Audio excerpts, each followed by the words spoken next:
Hi everyone, I wanted to wish you all a Shabbat Shalom. Hope you're well, hope you're keeping safe, getting your booster if you're able to. This is of course extended to much younger ages, so please do go and get that jab as soon as you can, and just keep well, be sensible. I would say reduce our social contact if we can, because we know that this variant really is able to spread very quickly. This Shabbat we do have a service, and it will be in Eden School. That's this Shabbat. Tomorrow 10 a.m. we will have a service. We will reduce the services that we're running over the next 2 weeks, given lower numbers, given the holiday period. And I'm going to send an email with that information out to you all and put on the WhatsApp group as well. This Shabbat is Vayechi, that's the Parsha name, and it's the last portion in the book of Genesis, in the book of Bereshit. And what's fascinating is the end of the book of Genesis.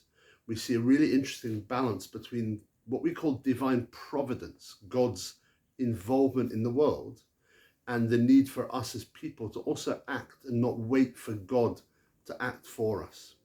I'll tell you what I mean. At the end of the portion, Jacob dies, and the brothers of Joseph fear that he will take revenge for their selling him and their plotting against him. And they go to him and they say, Joseph, your father commanded before he died that you should forgive us, that we should go to you and ask forgiveness, and that you should forgive us.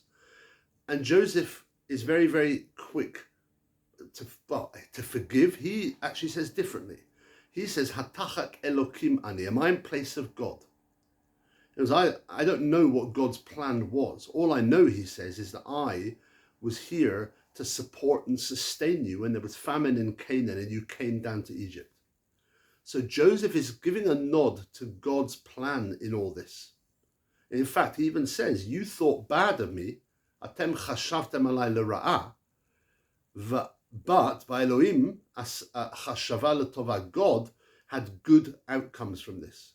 So of course you did a sin, of course you sold me, of course it was terrible. But here, now in Egypt, I can see, says Joseph, that there was a positive outcome, that the Jewish family, the Hebrew family, can come down to Egypt and be supported.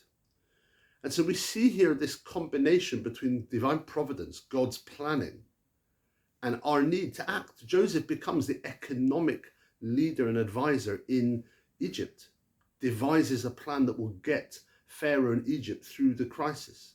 So he's not sitting back and waiting for God to act. He's also deciding and devising on his own. And I think in this situation of pandemic we're in, I think we can say the same. We need to take our own destiny in our hands, get the booster jabs, get our vaccines, do what we need to. We can't wait for external forces. We can't wait for God even. But at the same time, understanding that we are never in total control through our belief in God, a creator. And that balance, I think, is a beautiful one. And that balance is where we are now at the end of the book of Genesis, when we're about to move from the Jewish people as a family to the Jewish people as a nation, and God's intervention to redeem us from Egypt to start the beginning of our history as a nation. Shabbat Shalom, have a great Shabbat, and see you soon.